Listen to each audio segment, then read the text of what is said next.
प्राप्त हुआ सभी श्रोताओं को। भागवत में यही 3 का तो वर्णन है, भक्ति ज्ञान वैराग्य। भक्ति के पुत्र ज्ञान वैराग्य हैं। आपके अंदर अगर प्रभु चरणों में भक्ति है तो ज्ञान वैराग्य आएंगे ही। और भक्ति की दासी का नाम क्या है हो? बताओ ना, बहुत कथा सुनते हो, बोलो। भक्ति की दासी का नाम क्या है? बोलो ना। कई बार कथा सुनते हो आप लोग। भक्ति के पुत्र का नाम ज्ञान वैराग्य है और दासी का नाम बोलो। बोले महाराज सुने तो कई बार है, लेकिन इस कान से सुने इधर से निकाल दिए। बोले 2 कान इसलिए दिए हैं कि ध्यान से सुनो और कभी कोई प्रश्न पूछा जाए तो बता दो। भक्ति की दासी का नाम क्या है? नौकरानी का नाम क्या है? नहीं आता। क्यों? इधर तो बड़ी कथाएं होती रहती हैं। भक्ति की दासी का नाम है मुक्ति। क्या नाम है? क्या नाम है? हाँ देखो, अब सब बता रहे हैं। मुक्तिम दासीम ददौ तुभ्यम ज्ञान वैराग्य काविमौ। भक्ति को ज्ञान वैराग्य पुत्र और सेवा करने के लिए मुक्ति नाम की दासी दी। इसलिए मुक्ति पाने के लिए कोई और उपाय करने की जरूरत नहीं है, बल्कि प्रभु चरणों में भक्ति करो तो अपने आप ज्ञान भी आ जाएगा, वैराग्य भी आ जाएगा और आपकी मुक्ति भी हो जाएगी। इसलिए भागवत में क्या क्या है? भक्ति ज्ञान से भरी ये भगवत बाणी लागे, भगवत बाणी लागे। ये तो मीठी मीठी श्याम की कहानी लागे। भक्ति ज्ञान से भरी ये भगवत बाणी लागे, भगवत बाणी लागे। ये तो मीठी मीठी श्याम की कहानी लागे। ये तो मीठी मीठी श्याम की कहानी लागे। ये तो मीठी मीठी श्याम की कहानी लागे। ये तो मीठी मीठी श्याम की कहानी लागे। ये तो मीठी मीठी श्याम की कहानी लागे। मालूम है, केवल सुनोगे तो एक भक्ति आपको मिलेगी, श्रवणम, और अगर मुख से बोलोगे तो कीर्तनम, 2 भक्ति भी मिलेगी। और अगर चित्त से स्मरण करोगे तो 3 भक्ति मिलेगी। और अगर ताली बजा करके गाओगे भी तो 9 प्रकार की भक्ति आपको मिलेगी। आपके ऊपर है, आप 1 भक्ति लो, 2 लो, 4 लो, 9 लो।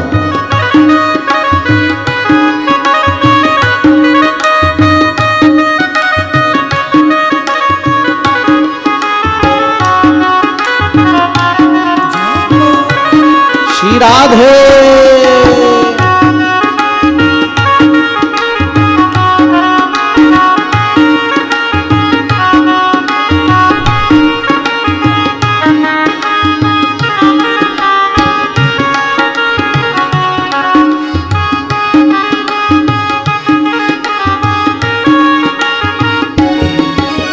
व्यास और सुखदेव की वाणी संतों की मनमानी। व्यास और सुखदेव की वाणी संतों की मनमानी। भक्ति ज्ञान वैराग्य योग की अद्भुत बनी कहानी। भक्ति ज्ञान वैराग्य योग की अद्भुत बनी कहानी। सत्य धाम राधे श्याम की जय राधे। सत्य धाम राधे श्याम की राजधानी लागे, राजधानी लागे। ये तो मीठी मीठी श्याम की कहानी लागे। सत्य धाम राधे श्याम श्री राधे लागे। रजधानी लागे। ये तो मीठी मीठी श्याम की कहानी लागे।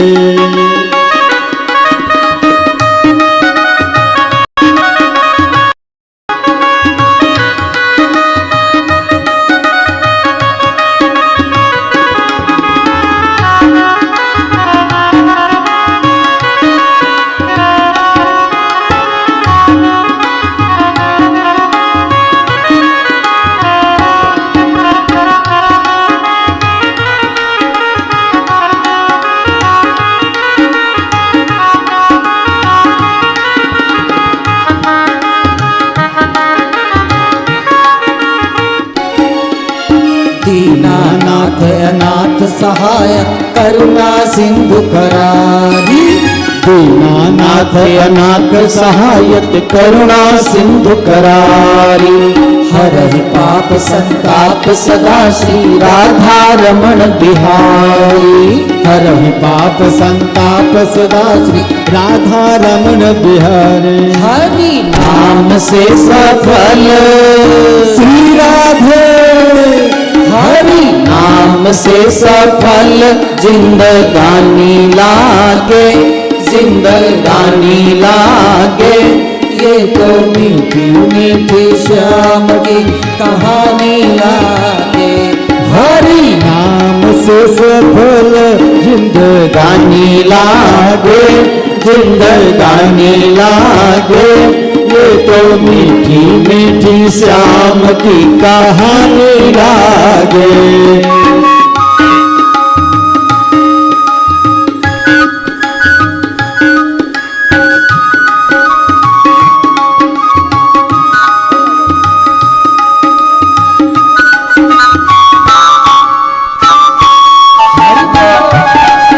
श्री राधे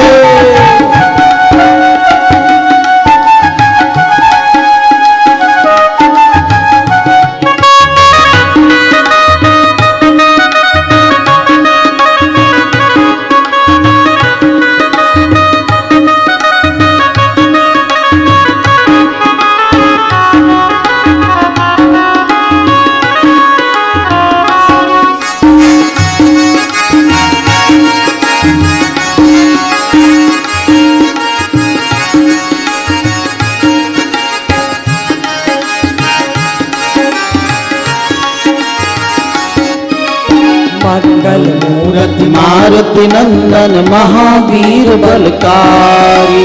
मंगल मूरति मारुति नंदन महावीर बलकारी। मस्त रहे हो श्याम नाम में भक्तों के हितकारी। मस्त रहे हो श्याम नाम में भक्तों के हितकारी। राधा नाम से सफल श्री राधे राधा नाम से सफल जिंदगानी लागे। जिंदगानी लागे। ये तो मीठी मीठी श्याम की कहानी लागे। राधा नाम से सफल श्री राधे जिंदगानी लागे।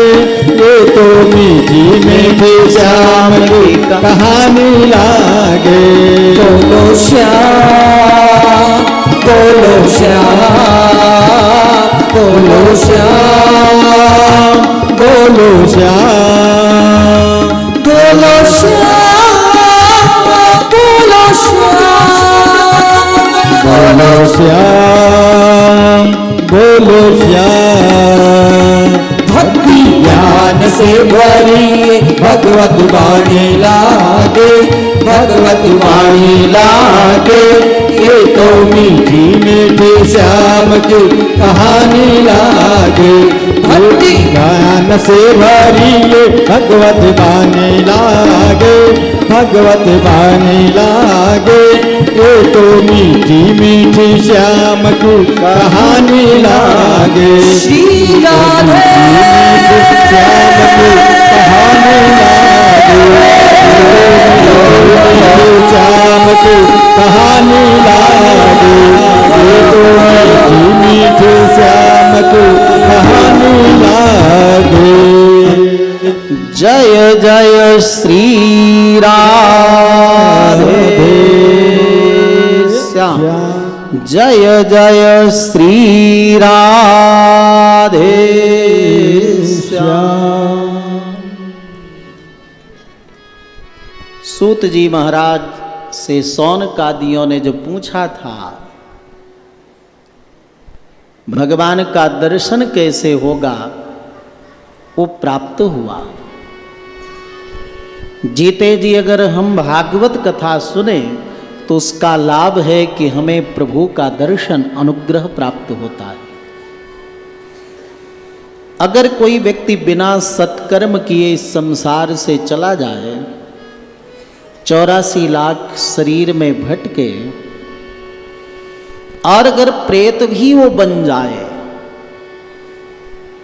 तो धन्या भागवती वार्ता प्रेत पीड़ा विनाशिनी। प्रेत पीड़ा से भी मुक्ति श्रीमद् भागवत कथा दिलाती है। इस बारे में एक कथानक सुनाते हैं सूत जी महाराज कि तुंगभद्रा नदी के तट पर एक गांव था। सभी लोग अपने धर्म कर्म करते हुए सुखी थे। उसी गांव में एक आत्मदेव नाम के ब्राह्मण थे। हर प्रकार का सुख उनके जीवन में था। केवल एक दुख था, उनके कोई संतान न थी, न बेटा न बेटी। और कभी अपने मन को समझा करके रखते तो लोग आते, महाराज आपके सुंदर मकान महल है, जमीन है, रुपए पैसा है, कैसा भाग्य तुम्हारा कि कोई संतान नहीं है। दूसरा आता कहता देखो ना, आपके जो गाय है उस गाय के भी कोई संतति नहीं हुई। और जब दूसरा कोई आता तो कहता देखो आपने जो पेड़ लगाया ना, उस पेड़ से भी कोई फल नहीं निकलता। और चौथा व्यक्ति आता कहता देखो जो फल फूल लाते हो ना, रात भर में सड़ जाता है तुम्हारे घर में। लोग और बोलने लगे तो और परेशान हो गया। परेशान होकर के आत्मदेव जी, उनकी पत्नी थी जिसका नाम था धुंधुली, घर का कार्य करने में बड़ा दक्ष थी। लेकिन उसका दुर्गुण क्या था कि वो कलह प्रिया, बहुत झगड़ा करती थी। स्ववाक्य स्थापिका नित्यम, और अपनी बात पर बहुत हठ करती थी, बहुत कुतर्क करती थी। एक दिन आत्मदेव जी वन में गए, बड़ी जोर जोर से रोने लगे तो एक सन्यासी वहाँ उपस्थित हुए। क्यों रो रहे हो? अपना सारा दुखड़ा बताया। तुम इस जन्म में पुत्र चाहते हो? मैं तुम्हारी ललाट की रेखाएं देखकर बताता हूँ कि 7 जन्मावधि तव पुत्रम नैव च नैव चा। 7 जन्म तक तुम्हारे कोई संतान नहीं होगी। और जोर से आत्मदेव जी रोने लगे। संत ने समझाया कि देखो, संसार उसे कहते हैं जहाँ कोई न कोई दुख हो, अभाव हो। वैकुंठ उसे कहते हैं जहाँ हर प्रकार का सुख है, कोई अभाव नहीं है। हर व्यक्ति के जीवन में कोई न कोई अभाव है। आपके एक संतान नहीं है, आनंद से रहो, भगवत भजन करो। बड़े दुखी थे आत्मदेव जी। कोई व्यक्ति बहुत दुखी हो या बहुत सुखी हो तो उसको कोई उपदेश काम नहीं करता, कथा नहीं सुहाती, ज्ञान विवेक की बात अच्छी नहीं लगती उसे। आत्मदेव जी बड़े दुखी थे। बोले वहाँ आप तो संत हो, महात्मा हो, ब्रह्मचारी हो, आपको क्या पता कि पुत्र का, संतान का सुख कितना बड़ा होता है। पुम नाम के नरक से पुत्र बचाता है, इसलिए पुत्र कहते हैं। सन्यासी ने कहा अगर पुत्र रहित कोई हो तो उसको नरक जाना पड़ेगा, तब तो जितने महात्मा हैं सब नरक ही जाएंगे। अपने कर्म ही व्यक्ति को स्वर्ग वैकुंठ नरक ले जाते हैं। मैं कुछ नहीं जानता महाराज, आप सन्यासी हो इसलिए आप सन्यास की बातें कर रहे हो, वैराग्य की बातें कर रहे हैं। मुझे तो संतान चाहिए, नहीं तो आपके सामने मैं प्राण त्याग दूंगा।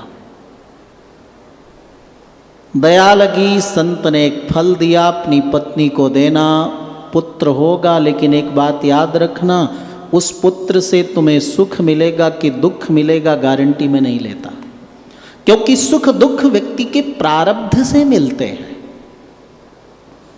बड़े प्रसन्न हुए, आत्मदेव लेकर फल अपनी पत्नी धुंधुली को दिया। धुंधुली ने उस फल को लेकर के और तर्क वितर्क कुतर्क करती हुई बोली, फल भक्षेण गर्भस्यात् गर्भेणोदर।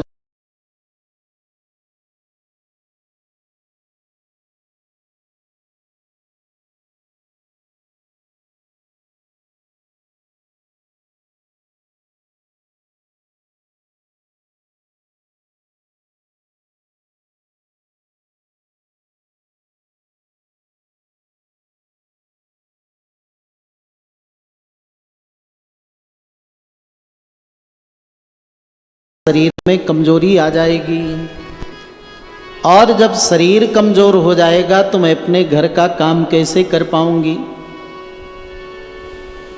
और कहीं मेरे घर में आग लग गई तो दौड़कर मैं कैसे अपने को बचा पाऊंगी, जल जाऊंगी। और अगर कहीं बच्चा गर्भ में अटक गया तो उसके प्राण ही निकल जाएंगे, मेरे प्राण ही निकल जाएंगे।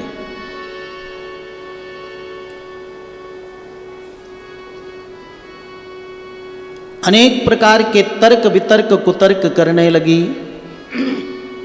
और कहने लगी, मैं सारा दुख दर्द कष्ट सह लूंगी, लेकिन जब बच्चे को जन्म दूंगी तो एक कमरे में रहूंगी। प्रसूति का गृह कहते थे, पहले हॉस्पिटल नहीं थे ना, और मैं तो बच्चे को लेकर के कमरे में रहूंगी, लेकिन सेवा करने के लिए देवरानी आएगी, ननंद आएगी। सेवा करना तो एक बहाना रहेगा।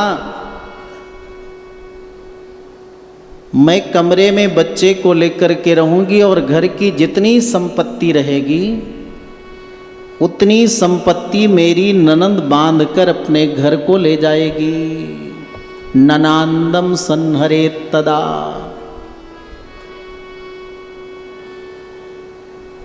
ये सबसे बड़ी दिक्कत है। बोले ननंद का अर्थ क्या होता है?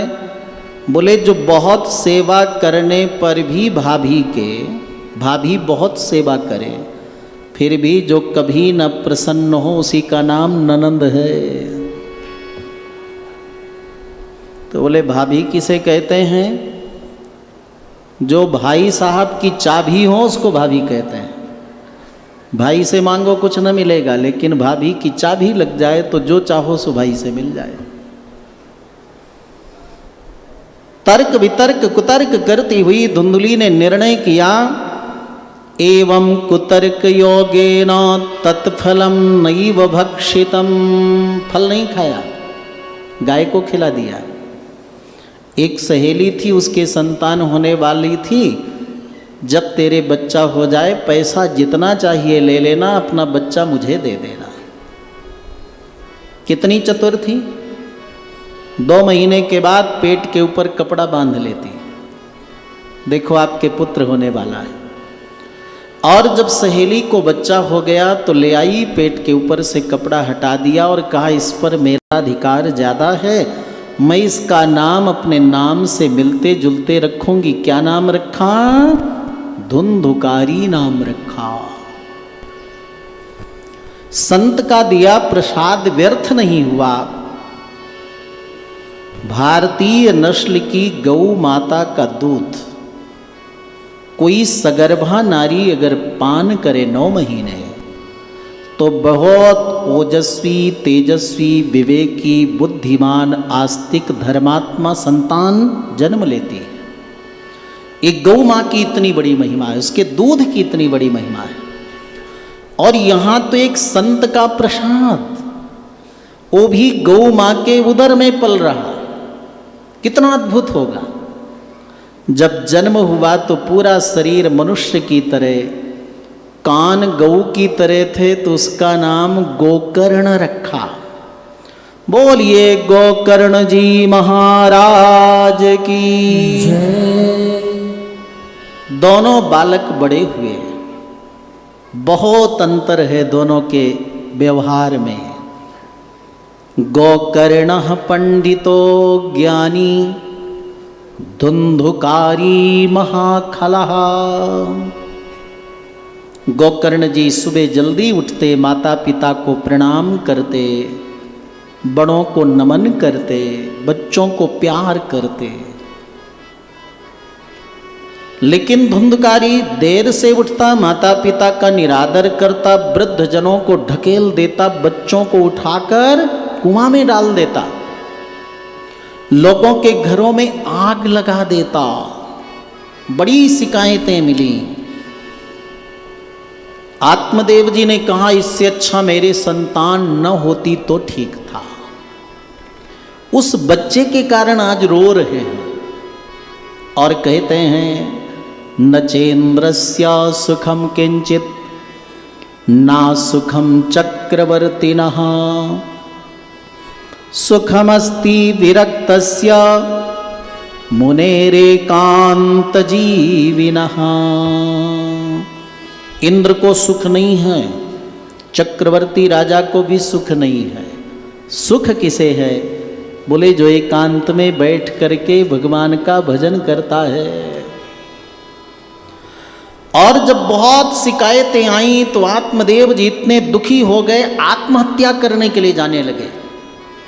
अब कोई उपाय नहीं, स्वयं को खत्म कर लो तब ये दुख दूर होगा। धर्मात्मा पुत्र गोकर्ण ने पिताजी को बड़ी सुंदर बात बताई।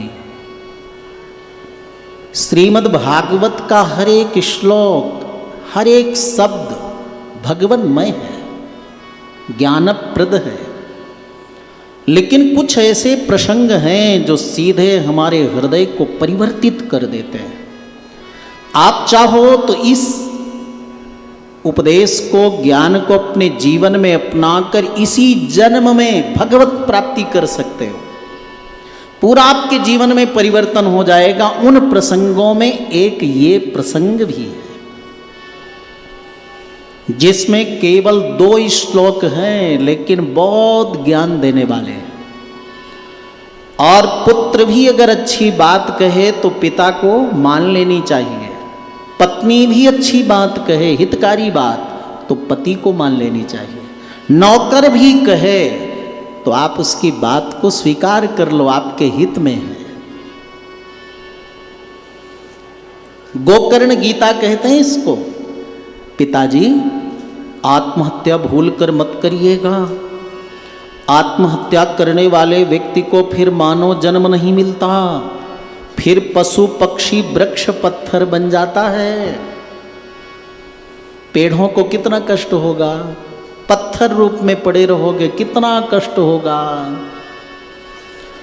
दुनिया में सबसे बड़ा पाप है तो आत्महत्या का है, इसलिए भूल कर आत्महत्या मत करना। पिताजी मैं आपको कुछ बातें बता रहा हूं, इनको अपने जीवन में उतार लो तो आपको कभी किसी प्रकार का दुख नहीं होगा।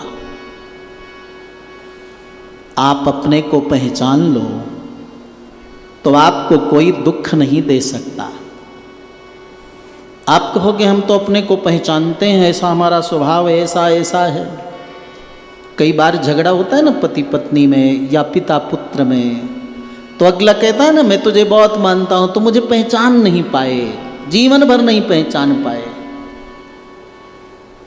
अरे भैया आप अपने को खुद नहीं पहचानते हो, दूसरा कौन पहचानेगा आपको? केवल इस शरीर को लेकर कह रहे हो, आपके वाणी व्यवहार स्वभाव को लेकर कह रहे हो? नहीं नहीं, आपका सही परिचय तो श्रीमद् भागवत में है। गोकर्ण जी ने पिताजी को जो बात कही बहुत सुंदर, बड़े ध्यान से सुनो, अपनाओ। इसमें बात यही बताई गई है कि शरीर अलग है और आप अलग हो। जैसे पांडाल में बैठे हो आप अलग हो, पांडाल अलग है। वैसे पांडाल की तरह शरीर भी है। ये शरीर में आप रहते हो, जो आप रहते हो मैं कहते हो ना, ओ मैं तो ये शरीर जल जाता है चिता में। इस शरीर मैं नहीं है, बल्कि इस शरीर के अंदर रहने वाला जो जीव चेतन है वो मैं है, आत्मा है। कैसे पहचाने उसे? तो गोकर्ण जी कहते हैं, देहे स्थिमांसरुधिरे भीमतिम त्यजत्वम जाया सुतादिषु सदा ममतां विमुञ्च पश्यानिशं जगदिदं क्षणभङ्गनिष्ठं वैराग्यरागरसिको भवभक्तिनिष्ठः। पहले शरीर को समझो कि शरीर कैसा है, क्या किन किन चीज़ों से बना है। शरीर के रॉ मटेरियल को गिनाया यहाँ, देहे स्थिमांसरुधिरे, हड्डियाँ हैं, मांस है, रक्त है, धातुएं हैं। इन सब से निर्मित जो शरीर है उसके प्रति अपनी ममता का, मोह का त्याग कर दीजिए पिताजी। सबसे ज्यादा व्यक्ति की आसक्ति अपने शरीर पर होती है। शरीर के प्रति आसक्ति का त्याग करिए, तब इसके अंदर कौन है वो जीवात्मा आपको थोड़ा थोड़ा झलकेगा, दिखेगा। और शरीर के बाद फिर आसक्ति किस में होती है? बोलो, किस में होती है? जोर से बोलो जरा, किस में होती है? शरीर के बाद आसक्ति होती है पत्नी में। इसलिए कहा, देहे स्थिमांसरुधिरे भीमतिम त्यजत्वम जाया सुतादिषु सदा ममतां विमुञ्च। जाया माने पत्नी और सुत माने पुत्र। शरीर में आसक्ति, पत्नी में आसक्ति, पुत्र में आसक्ति, और फिर आदि से सब चीज आ गया। अलग अलग है, किसी की धन में, किसी की मकान में, किसी की जमीन में, किसी की आभूषण में। जहां जहां तुम्हारी आसक्ति हो, उस आसक्ति को हटाकर प्रभु में अपने चित्त को लगा दो। कैसे प्रभु में चित्त लगेगा? कैसे आसक्ति दूर होगी? कैसे आत्मदर्शन होगा? तो बोले, धर्मं भजस्व सततम त्यज लोक धर्मान। लौकिक धर्मों को धीरे धीरे छोड़कर भागवत धर्म को अपनाओ। बड़ा अच्छा लगा कल जब रानड़ जी लेने गए तो बताए, हम सभी लोग लगे हुए हैं और कम से कम कई हजार लोगों को हमने फोन किया, भागवत में पधारो। ऐसे भगवत कार्य के लिए हजारों लोगों को संपर्क करो तो भी आपका कल्याण है, अगले का भी है। लौकिक कार्यों को धीरे धीरे कम कर दो। और क्या करना? गांव में रहने वाले लोगों को विशेष से बात अपनानी चाहिए। मंगलाना गांव तो बड़ा धर्मनिष्ठ गांव लगा हमें। सुबह कितनी सुंदर शोभा यात्रा हुई, लेकिन अधिकतर गांव में संस्कार कम होने के कारण कथाएं होती हैं, सत्संग होता है, फिर भी लोग बैठकर ताश पत्ते खेलते हैं, एक दूसरे की चुगली निंदा करते हैं। इसलिए आत्मबोध करने के लिए, भगवत दर्शन पाने के लिए, पुनः पुनः संसार में जन्म मरण न हो, इसके लिए क्या करना चाहिए? अन्यस्य दोष गुण चिंतन मासु मुक्त्वा। गांव में काम कम रहता है ना, खेती बाड़ी हो गई, बाद में छुट्टी, तो बैठ करके व्यक्ति ऐसा है, व्यक्ति ऐसा है, ऐसा वैसा है। अन्यस्य दोष गुण चिंतन मास मुक्ता। किसी व्यक्ति के दोष का चिंतन छोड़कर क्या करोगे? सेवा कथा रस मोहो नितराम पिबत्वम भगवत कथा सुनो। और क्या करें? बोले सेवस्व साधु पुरुषान जहि काम तृष्णान। साधु पुरुषों का संग करिए, कामनाओं का परित्याग करिए, इससे आपका इसी जन्म में कल्याण हो जाएगा। बोलिए भागवत भगवान की जय। केवल इतने वचन सुने जो आपने सुना, वो भी बेटा के द्वारा। आत्मदेव जी को आत्मबोध हो गया, घर लौट कर नहीं गए, वन की ओर चले गए और भागवत के 10वें स्कंद का पाठ करते करते इसी जन्म में भगवान की प्राप्ति कर लिए। आप कहोगे महाराज ये 2 श्लोकों का ज्ञान हमारे जीवन में क्यों नहीं उतरता? बोले देखो, कोई एक पीतल का तांबे का बर्तन हो, आपके विवाह शादी में मिला हो, और 25 वर्ष बाद कोई महात्मा में घर में उनका चरण धुलना हो, बर्तन को निकालो, कैसा रहेगा वो? खूब उसको धुलो, 1 बार 2 बार 3 बार, बिल्कुल चमचमाता हुआ साफ होगा क्या? नहीं होगा।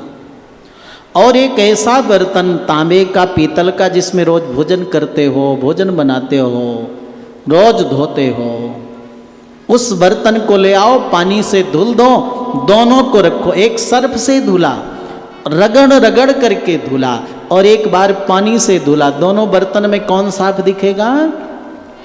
जो रोज धुलते हो। कई वर्षों का रखा हुआ बर्तन जैसे मलिन रहता है, उसके सफाई में ही समय लग जाता है, वैसे कई कई जन्मों के अपने सबके जो चित्त है, मन है, हृदय है, अंतःकरण है, इंद्रियां हैं, ये सब मलिन है। भागवत कथा का, इन श्लोकों का ऐसे सुंदर वैराग्यमय उपदेश का प्रभाव उस मलिन चित्त मन हृदय को साफ करने में ही खत्म हो जाता है, इसलिए प्रभाव कम पड़ता है। और जिस व्यक्ति का हृदय चित्त मन इंद्रियां निर्मल होती हैं ना, उसको तो ये बिल्कुल गोली की तरह लगता है, और फिर उसके जीवन में बिल्कुल क्रांति दिखती है। इसलिए क्या करना चाहिए? भागवत कथा सुनो, ये तो प्रशिक्षण केंद्र है। जैसे प्रदर्शनी लगाते हो ना, वैसे है। कई प्रदर्शनी लगाने वाले लोग अमेरिका जाते हैं, 1 महीना प्रदर्शनी लगाए, अपने सामान को बेच 1 साल तक बैठकर आराम से खाते हैं। वैसे ये तो 7 दिन की कथा आपके भाग्य से प्राप्त हुई, आपकी दिनचर्या को बनाने के लिए कि रोज आपको क्या करना है। क्या करना है? मुक्ति का कोई तू जतन कर ले रे, का कोई तो जतन कर ले, रोज थोड़ा थोड़ा हरि का भजन कर ले, रोज थोड़ा थोड़ा हरि का भजन कर ले, थोड़ा का कोई तू जतन कर ले रे, मुक्ति का कोई तू जतन कर ले, रोज थोड़ा थोड़ा हरि का भजन कर ले, रोज थोड़ा थोड़ा हरि का भजन कर ले। संगत कर अच्छे लोगों की, संगत कर अच्छे लोगों की, दवा मिल जाएगी सभी रोगों की, दवा मिल जाएगी सभी रोगों की, जिंदगी को अपने चमन कर ले रे, जिंदगी को अपने चमन कर ले, रोज थोड़ा थोड़ा हरि का भजन कर ले, रोज थोड़ा थोड़ा हरि का भजन कर ले।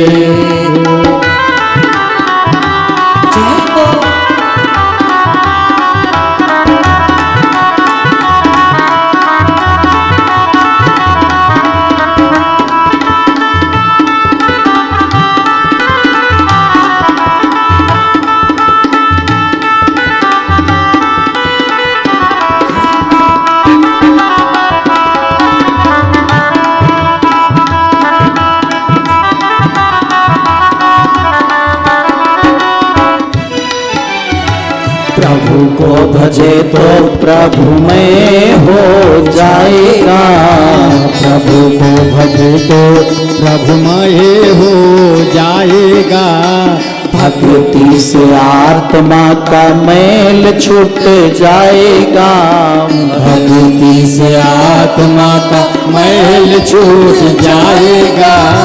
आत्मा के साथ साफ मन कर ले रे। आत्मा के साथ साथ मन कर ले। रोज थोड़ा थोड़ा हरि का भजन कर ले। रोज थोड़ा थोड़ा हरि का भजन कर ले।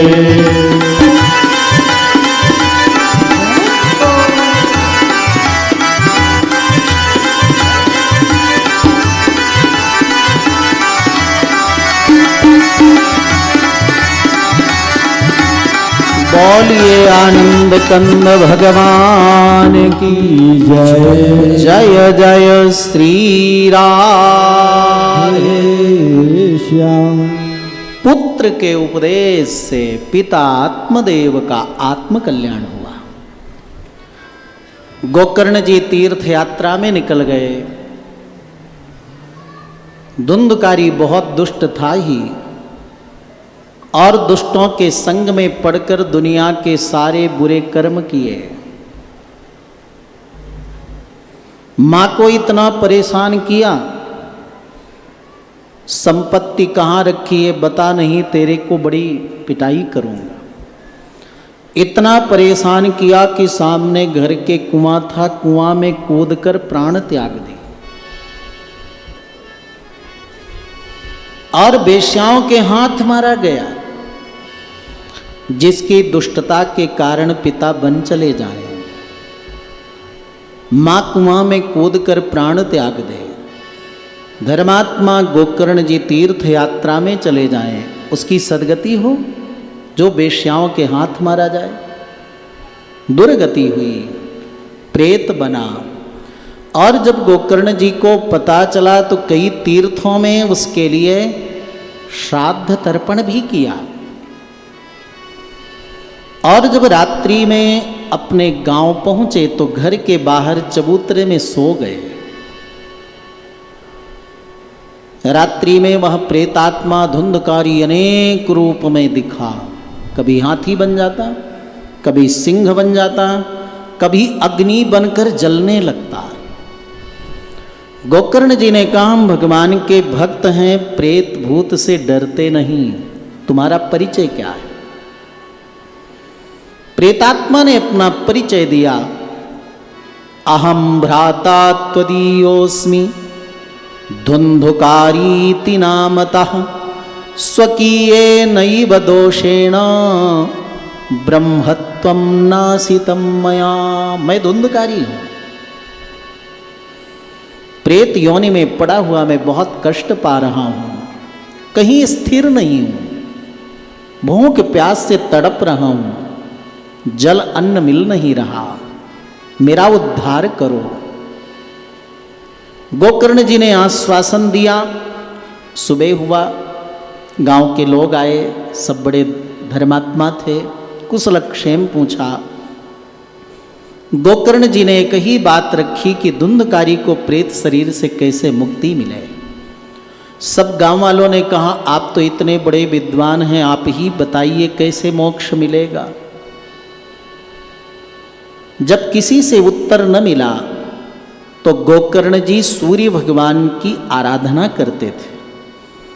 दोपहर की संध्या वंदन करने के बाद प्रणाम किया और अपने तपोबल से सूर्य भगवान को आकाश में रोक लिया। हाथ जोड़ करके प्रार्थना किया, तुभ्यं नमो जगत साक्षिन् ब्रोहि में मुक्ति हेतुकम।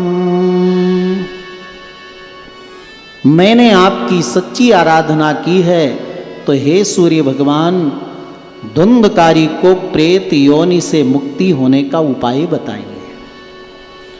भगवान सूर्य ने जो बात कही सब लोग उपस्थित होकर सुने। क्या कहा सूर्य भगवान ने? अगर इसको प्रेत योनि से मुक्ति दिलानी है, श्रीमद्भागवतान् मुक्तिः सप्ताहं वाचनं कुरु इति सूर्यवचः सर्वैः। सूर्य भगवान ने कही बात कही, 7 दिन तक भागवत कथा सुना दीजिए तो प्रेत शरीर से धुंधकारी को मुक्ति मिल जाएगी, मोक्ष मिल जाएगा। फिर तो गोकर्ण जी भागवत कथा स्वयं विद्वान थे, सुनाने को तैयार हुए। गांव वाले लोग मिले, बढ़िया मंडप बन गया, मंच बन गया, व्यासपीठ बन गई, गोकर्ण जी विराजे, कथा प्रारंभ हुई। और जैसे 7वें दिन कथा पूर्ण हुई, भगवान के पार्षद विमान लेकर उपस्थित हुए। धुंधकारी प्रेत शरीर से मुक्त होकर कृतज्ञता ज्ञापन करते हुए भगवान के पार्षदों को प्रणाम कर विमान पर बैठने लगा, बैठ गया। विमान जाने को तैयार वैकुंठ की ओर। जितने गांव वाले थे सब उठकर खड़े हुए, भगवान के पार्षदों को रोका, रुको रुको, भगवान के यहां भी अन्याय है। भगवान के पार्षदों ने कहा बिल्कुल अन्याय नहीं है। अन्याय नहीं तो क्या है? 7 दिन तक हम सबने कथा सुनी, हमारे लिए विमान नहीं आया और उस प्रेतात्मा धुंधकारी के लिए विमान आ गया। यह अन्याय नहीं तो क्या है? भगवान के पार्षदों ने यहां बहुत ज्ञान की बातें कही हैं जो सबके जीवन में उपयोगी हैं। भगवत दूतों ने कहा, देखो ग्रामवासियों, आप सबने कथा सुना है, धुंधकारी की तरह कथा नहीं सुने। श्रवणं तु कृतं सर्वैः ना तथा मननं कृतं फलभेदस्ततो जातः श्रवणेन च मानद। कथा सबने सुनी लेकिन धुंधकारी की तरह मनन नहीं किया। आप सबने तो इस भाव से कथा सुनी, गोकर्ण जी कथा सुना रहे हैं, हम लोग नहीं जाएंगे, नहीं सुनेंगे, तो गोकर्ण जी कहेंगे मेरे गांव वाले लोग नास्तिक हैं क्या, कथा में नहीं आ रहे? आप सबने केवल व्यवहारिकता निभाने के लिए कथा सुनी, लेकिन धुंधकारी प्रेत होते हुए भी इस भाव से कथा सुना कि कथा मेरे लिए हो रही है, मेरे आत्म कल्याण के लिए हो रही है, मेरे आत्मोद्धार के लिए कथा हो रही है। ऐसे लगन से कथा सुना वह प्रेत धुंधकारी, उसके लिए विमान आ गया। आप लोग भी इस भाव से ही कथा सुनो कि परमात्मा ने रानड़ परिवार को निमित्त बनाया है, लेकिन एक कथा हमारे कल्याण के लिए हो रही है। इस भाव से कथा सुनोगे तो धुंधकारी की तरह आप भी मुक्त हो जाओगे। भगवान के दूतों ने कई ज्ञान की बातें कही। अदृढ़ं चाहतं ज्ञानम प्रमादेन हतं श्रुतम अवैष्णवो हतो देशः हतं श्राद्धम अपात्रकम। जो ज्ञान दृढ़ नहीं होता, कई बार कोई बात पूछो ना तो सिर हिलाते हैं, समझ में नहीं आता। जो ज्ञान दृढ़ नहीं होता वो व्यर्थ है, आपके काम आने वाला नहीं। प्रमादेन हतं श्रुतम।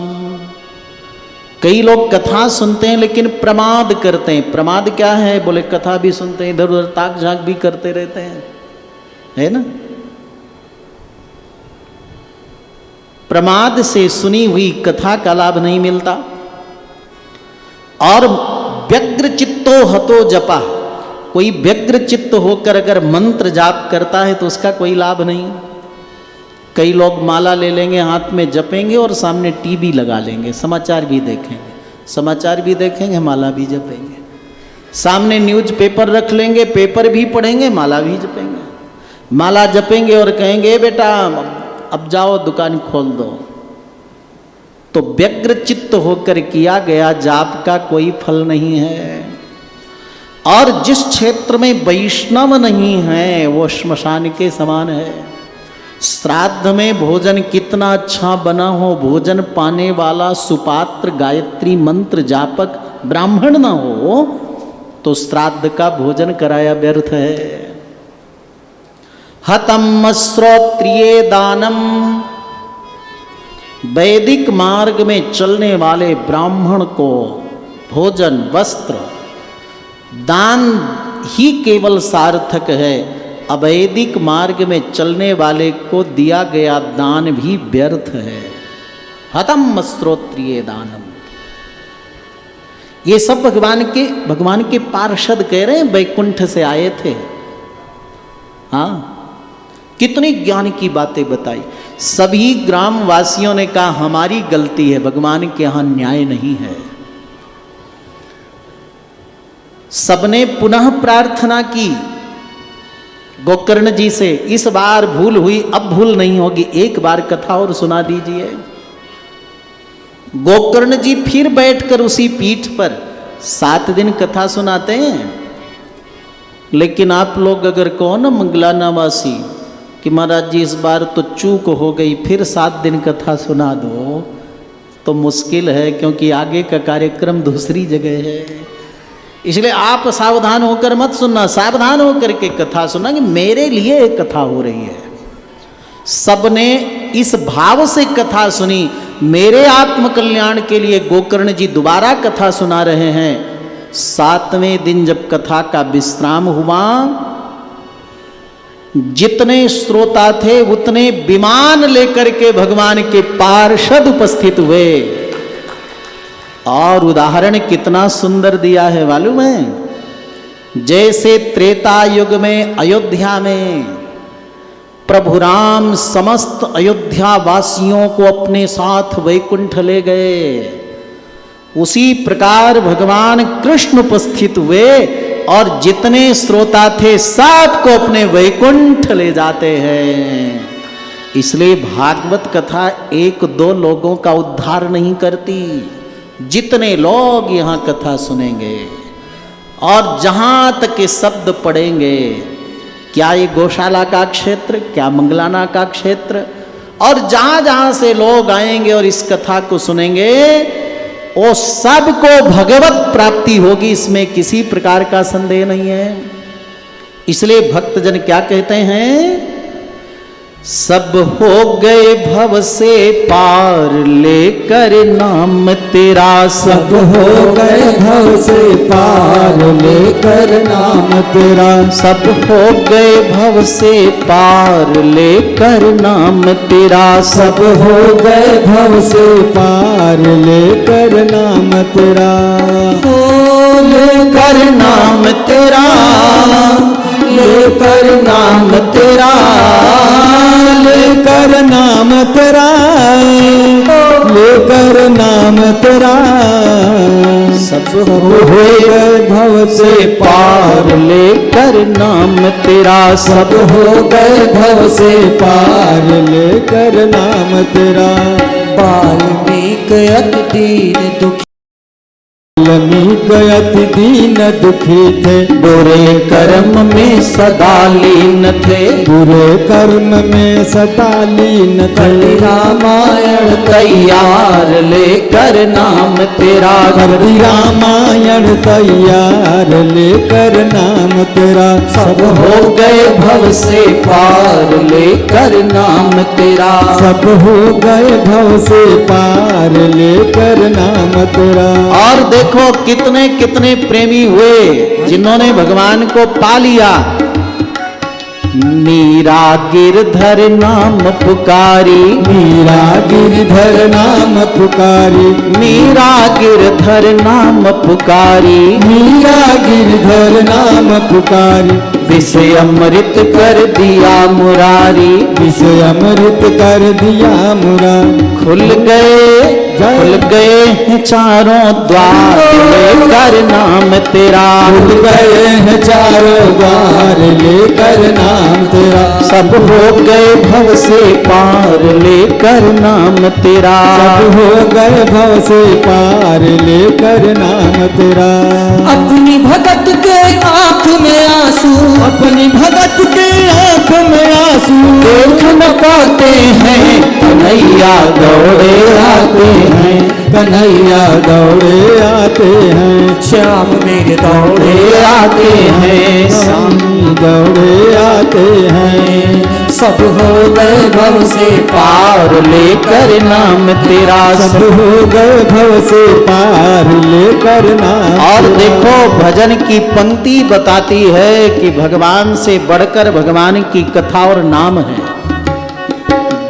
जिनको स्वयं तार नहीं पाए, जिनको स्वयं तार नहीं पाए, जिनको स्वयं तार नहीं पाए, जिनको स्वयं तार नहीं पाए। भगवान के सामने जितने जीव आते हैं उन्हीं का भगवान उद्धार करते हैं। अपने लोगों के सामने तो भगवान कृष्ण कब के जा चुके, राम जी पहले ही पधार चुके। हम लोग यदि भगवान के समक्ष होते तो हमारा भी कल्याण होता। हम लोग इस संसार में हैं, इसका मतलब भगवान के सामने हम लोग नहीं थे। लेकिन भगवान तो सीमित लोगों का कल्याण करते हैं, असीमित असंख्य लोगों का कल्याण तो भगवान का नाम और भगवान की कथा करती है। आज हम सबका कल्याण भी भगवान की कथा करेगी। जिनको स्वयं तार नहीं पाए, जिनको स्वयं तार नहीं पाए, कथा सुननते मुक्ति पाए, कथा सुननते मुक्ति पाए, नाम जपनते मुक्ति पाए, नाम जपनते मुक्ति पाए। महिमा जय हो महिमा नाम अपार लेकर नाम तेरा, महिमा नाम अपार लेकर नाम तेरा। सब हो गए भव से पार लेकर नाम तेरा। प्रेम से गाइए गोविंद जय जय गोपाल जय जय, गोविंद जय जय गोपाल जय जय, गोविंद जय जय गोपाल जय जय, गोविंद जय जय गोपाल जय जय। राधा रमण हरि गोविंद जय जय, राधा रमण हरि गोविंद जय जय। राम भजन कर प्राणी तेरी तो दिन की जिंदगानी, राम भजन कर प्राणी तो दिन की जिंदगानी। तेरी दो दिन की जिंदगानी, जय हो तेरी दो दिन की जिंदगानी, तेरी 2 दिन की जिंदगानी, तेरी 2 दिन की जिंदगानी। तू राम भजन कर प्राणी तेरी दो दिन की जिंदगानी, तू राम भजन कर प्राणी तेरी 2 दिन की जिंदगानी। गोविंद जय जय गोपाल जय जय, गोविंद जय जय गोपाल जय जय। महिमा नाम अपार लेकर नाम तेरा, हरि महिमा नाम अपार लेकर नाम तेरा। सब हो गए भव से पार लेकर नाम तेरा, सब हो गए भव से पार लेकर नाम तेरा। श्री कृष्ण गोविंद हरे मुरारी, हे नाथ नारायण वासुदेवा, श्री कृष्ण गोविंद हरे मुरारी, हे नाथ नारायण वासुदेवा। बोलिए भागवत भगवान की जय जय जय श्री राधे श्याम। धन्या भागवती वार्ता प्रेत पीड़ा विनाशिनी।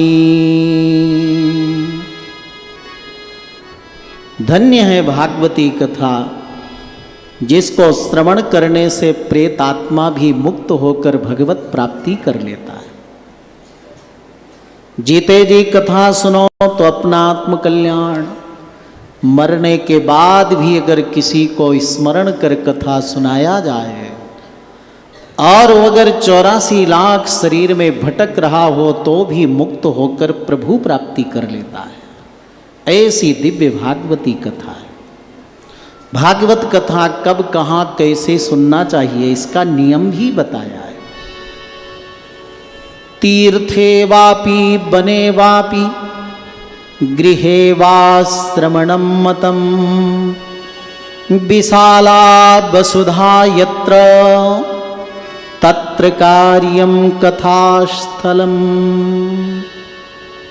तीर्थ में कथा कराओ, नदी तट पर कराओ, जलाशय तट पर कराओ, चाहे गांव में कराओ, घर में कराओ, कोई बात नहीं।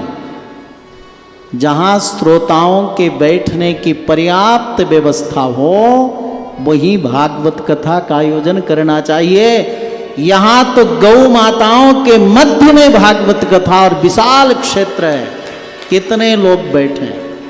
जैसे रानड़ जी का मन बड़ा है वैसे क्षेत्र भी बड़ा है, कितने लोग कथा में आए, बैठे आनंद ले।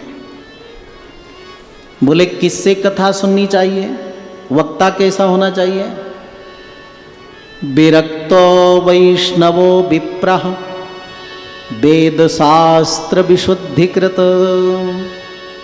विरक्त हो, वैष्णव हो, विप्र माने ब्राह्मण हो और वेद शास्त्र का ज्ञाता हो और उसकी बात समझ में आ रही हो। ये नहीं कि किसी व्यक्ति से पूछा गया तुम्हारा घर कहाँ है, बोले मंदिर के सामने। बोले मंदिर कहाँ है, बोले मेरे घर के सामने।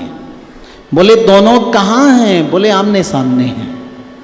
पता न चला कि मगलाना में है कि मकराना में है, कि वृंदावन है कि अयोध्या है, कुछ पता नहीं। और बोले श्रोता कैसा होना चाहिए? वक्ता तो वैष्णव हो ही, श्रोता को यजमान को भी वैष्णव होना चाहिए।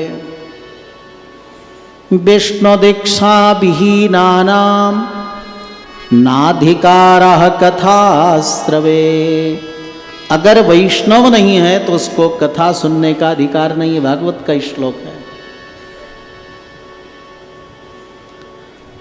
भागवत कथा का पूर्ण लाभ आपको प्राप्त हो इसके लिए 7 दिन क्षौर नहीं करना चाहिए, बाल नहीं बनाना चाहिए, नाखून नहीं काटना चाहिए, यम नियम संयम ब्रह्मचर्य आदि नियम का पालन करना चाहिए, सात्विक भोजन करना चाहिए, सात्विक लोगों का संग और वार्तालाप करना चाहिए। 7 दिन तक व्यक्ति को क्या भोजन करना चाहिए क्या नहीं इसका भी उल्लेख है। कई लोग कहते हैं महाराज हम तो व्रत रहेंगे, फलाहार लेंगे, तो बोले 11 प्रकार का फलाहार पाओगे तो कैसे कथा में मन लगेगा। कई लोग कहते हैं एक टाइम भोजन करेंगे। हमारे यहाँ एक महात्मा रहते हैं, एक टाइम में 25 रोटी खाते हैं, तो एक टाइम हो गया कि 4 टाइम हो गया। एक टाइम भरपूर खूब पालो, फिर कथा में आकर के सो, औंघाओ, निद्रा तंद्रा आलस्य आए तो फिर वो कथा का लाभ नहीं। इसलिए भागवतकार ने निर्णय दिया भोजनम तो वरम मन्ये कथा श्रवण कारकम। भोजन पाओ, कई बार पाओ, अच्छी से पाओ, लेकिन थोड़ा थोड़ा पाओ, क्योंकि भूखे भजन न होई गोपाला, ले लो अपनी कंठी माला। कल हमें अच्छा लगा कि रांदड़ जी जयपुर से चले हमें लेकर, रास्ते भर कचौड़ी खोजते रहे, अंत में वहां से यहां तक न मिला तो इसी गांव में आगे, कौन गांव वहां मिला। बोले महाराज जी हमें भूखे नहीं रह जाता। हमने कहा बहुत अच्छा। हम भी कभी कभी ऐसे ही ब्रह्मचारियों को साथ लाते हैं। हमारे यहाँ एक ब्रह्मचारी हैं, पढ़ाई करते हैं, 50 पूड़ी खा जाते हैं और 1 बाल्टी खीर पा जाते हैं, और अगर कोई शर्त लगावे तो 25-30 पूड़ी और पा जाएंगे। एक है महात्मा 12 अवतार। हाँ क्या पूछना, बढ़िया पाते हैं। ब्राह्मण को ऐसे ही पवाना चाहिए, हाँ हाँ दद्यात, हूँ दद्यात, ना दद्यात सिंह गर्जना। ब्राह्मण हाँ करे तब भी परोसते रहो, हूँ करे तब भी परोसते रहो, सिंह की तरह गर्जना करे तब भी परोसते रहो।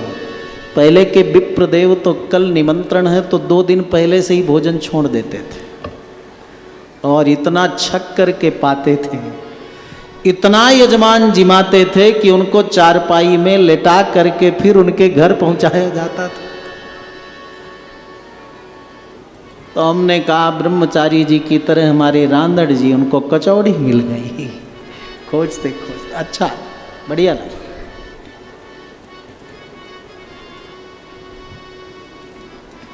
भोजनम तो वरम मन्ने, सूत जी महाराज कहते हैं भोजन श्रेष्ठ है।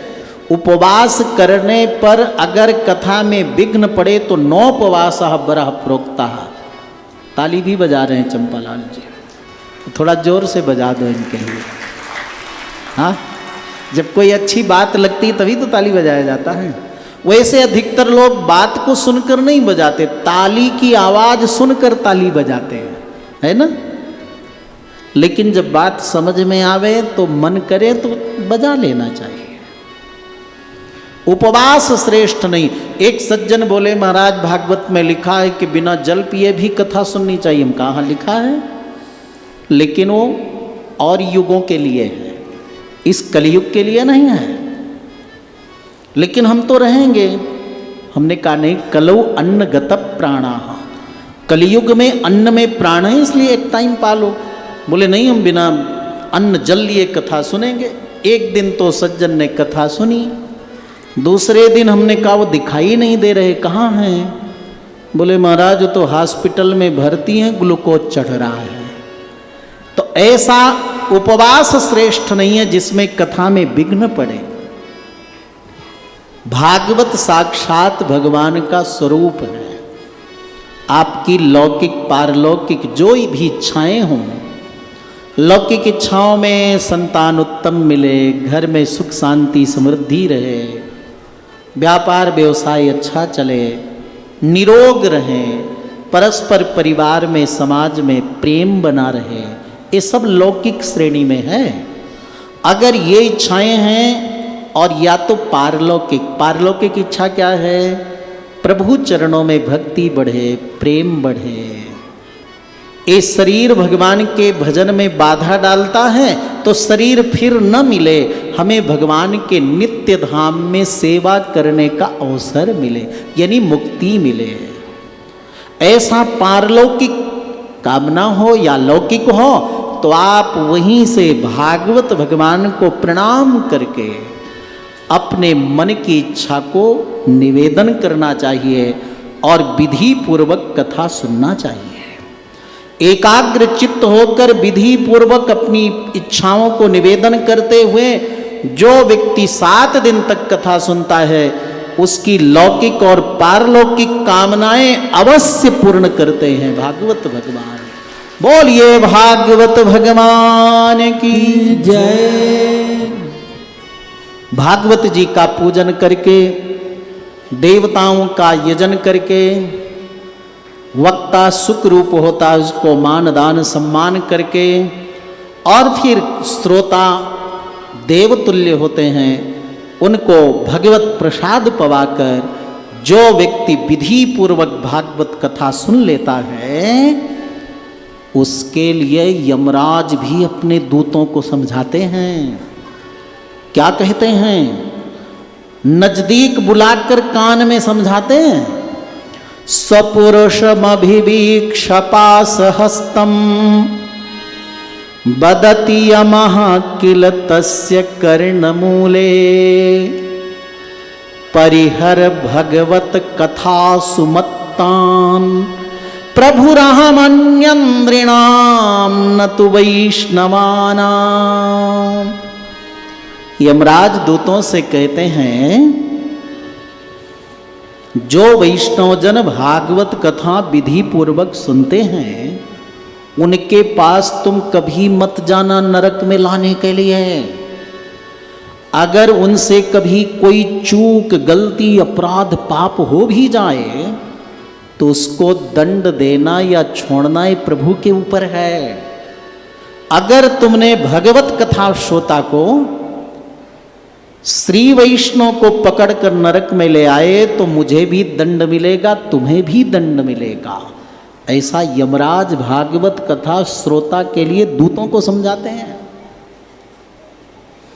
भागवत कथा की अद्भुत महिमा है और श्रीमद् भागवत के मुख्य श्रोता और भागवत की रचना और भागवत के प्रवक्ता सुखदेव जी का भी बहुत सुंदर चरित्र है।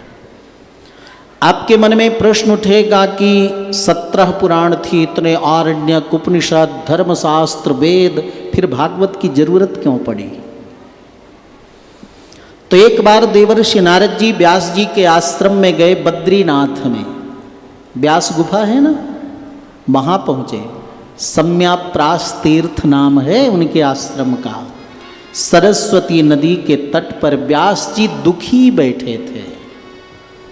नारद जी ने पूछा, आपके दुख का कारण क्या है? व्यास जी ने कहा, मुझे नहीं पता, आप बताओ। नारद जी ने कहा, हमें पता है आप क्यों दुखी हो। आपने जो पुराणे बनाई ना, उनमें भिन्न भिन्न देवी देवताओं की महिमा आपने बता दी। जो परमात्मा निराकार होकर आकार लेकर प्रकट होते हैं, जिनको वेद कहीं कहीं निर्गुण कहते हैं, फिर भी वो सारे गुण लेकर प्रकट होते हैं, ऐसे प्रभु कैसे जन्म लेते हैं, कैसे भक्तों को अपनाते हैं, उन प्रभु की दिव्य लीलाओं का विस्तार से आपने वर्णन नहीं किया। यथा धर्मादयश्चार्था मुनिवर्यानुकीर्तिताः ना तथा वासुदेवस्य महिमा ह्यनुवर्णितः। आपने धर्म, अर्थ, काम, मोक्ष की बड़ी चर्चा की 17 पुराणों में, महाभारत आदि में, लेकिन परमात्मा अपने भक्त को कैसे अपनाते हैं, कैसे लीलाएं करते हो, आपने विस्तार से नहीं बताया, इसलिए आप दुखी हो। नारद जी ने व्यास जी को भागवत कथा संक्षेप में सुनाया, 4 अक्षर वाली भागवत, और कहा जब तक संतों की कृपा न हो तब तक ये समझ में आता भी नहीं। देखो ना, मैं भी पूर्व जन्म में दासी पुत्र था। नारद जी अपनी कथा पूर्व जन्म की बताते हैं। मेरी माँ लोगों के घर में काम करती, उसी से जीविका चलती। एक बार गांव में संत महापुरुष आए, मेरी माँ ने सेवा में लगा दिया। मैं 5 वर्ष का था, लकड़ी लाता, फूल लाता, जहाँ रुके थे संत सफाई करता। सत्संग होता तो मैं समझता नहीं, 5 वर्ष का था, परंतु बैठा रहता। 4 महीने बाद जब संत जाने लगे तो उनके चरणों में मस्तक रखकर मैंने पूछा, भगवान इस जन्म में मुझे प्रभु का दर्शन नहीं होगा क्या? संतों ने कहा होगा। कैसे होगा? मंत्र दिया, साधना की विधि बताई। लेकिन जब मैं मंत्र जाप करने बैठता तो मेरी माँ मुझे हिलाती डुलाती, जब ध्यान में बैठ जाता, कहीं मेरा बेटा महात्मा न बन जाए। एक दिन माँ को सर्प ने काट लिया, मृत्यु हो गई। सारा क्रिया कर्म करके मैं वन में चला गया। गंगा के तट पर बैठा, गंगा जी को निहारता और कभी प्रभु का ध्यान करता, मंत्र जाप करता। संतों के बताए मार्ग के अनुसार मैं मंत्र जाप और ध्यान करने लगा। एक दिन क्या हुआ, ध्यायतश्चरणाम भोजम भाव निर्जित चेतसाम औत्कंठ्याश्रुकलाक्षस्य हृदयासीन में शनैर्हरिः। इतना प्रगाढ़ ध्यान लगा प्रभु में, मेरे हृदय में प्रभु का दिव्य दर्शन हुआ। एक सेकंड के लिए दर्शन हुआ। जैसे बिजली चमकती है ना, चकाचौंध हो जाता है व्यक्ति। कोई पूछे बिजली किधर चमकी, इधर की इधर की उधर, कुछ पता नहीं। भगवान का वह दिव्य लोकोत्तर अद्भुत दर्शन पा करके मैं उस दर्शन को पाने के लिए बहुत उत्कंठित हुआ, रोने लगा, चिल्लाने लगा, व्याकुल हो गया। तो आकाशवाणी हुई, अभिपक्व कषायाणाम दुर्दर्शोहम कुयोगिनाम। जिसका मन चित्त परिपक्व नहीं है, अभिपक्व कषायाणाम, जिनका चित्त मन अपरिपक्व है। परिपक्व अपरिपक्व का मतलब क्या है? मतलब ये है कि जैसे किसी व्यक्ति को भोजन न मिले तो व्यक्ति कहे आज हमें एकादशी है, आज हमारा व्रत हो गया, और जब 56 व्यंजन मिल जाए तो आज एकादशी भाई मत पाओ, चावल मत पाओ, तो बोले एकादशी देखा जाएगा, पहले सामने प्रसाद ले लें। हाँ? चित्त मन उसी का परिपक्व है जो अपने ठाकुर जी के चरणों से हटता नहीं। दुनिया के ही नहीं त्रिभुवन विभव है तवे, कोई दुनिया के सुख ही नहीं बल्कि तीनों लोक के सुख कोई सामने रख दे, फिर भी प्रभु चरणों से जिसका चित्त एक क्षण के लिए न हटे वही परिपक्व कषाय है। अपरिपक्व कषाय वो है जो सामने सुख सुविधाओं को पा करके उसको भोगने की इच्छा करने लगे। तुम्हारे को इस जन्म में इतना ही दर्शन मिलेगा, फिर जन्म मिलेगा, फिर लाभ मिलेगा, जपते रहो, जो तुमने देखा उसी का चिंतन करते रहो। आकाशवाणी हुई निकल, फिर तो मैं तप करने लगा, शरीर नष्ट हुआ, फिर जन्म हुआ, देवदत्ता नाम की वीणा भगवान ने मुझे प्रदान की, इसका वादन करते तीनों लोक में भ्रमण करता हूं, भगवान की माया मुझे बिल्कुल परेशान नहीं कर रही।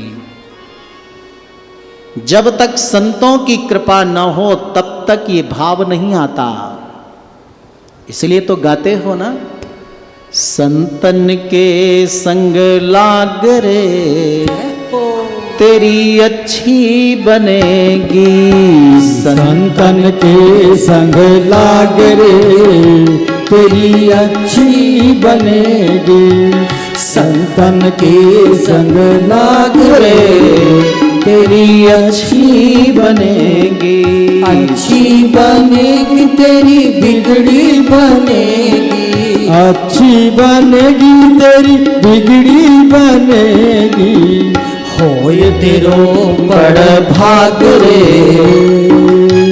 होए तेरो बड़ भाग रे तेरी अच्छी बनेगी, होए तेरो बड़ भाग रे तेरी अच्छी बनेगी, संतन संग कर पुण्य कमाई, संतन संग कर पुण्य कमाई, 84 तेरी कट जाई, 84 तेरी कट जाई, राम चरण अनुराग रे तेरी अच्छी बनेगी, राम चरण अनुराग रे तेरी अच्छी बनेगी, संतन के संग लाग रे तेरी अच्छी बनेगी, संतन के संग लाग रे तेरी अच्छी बनेगी, कागज तो है हंस करेंगे, कागज तो है हंस करेंगे, खाली झोली संत भरेंगे, खाली झोली संत भरेंगे, मिट जाए के दाग रे तेरी अच्छी बनेगी, मिट जाए के दाग रे तेरी अच्छी बनेगी। गुरुदेव भगवान की जय हो।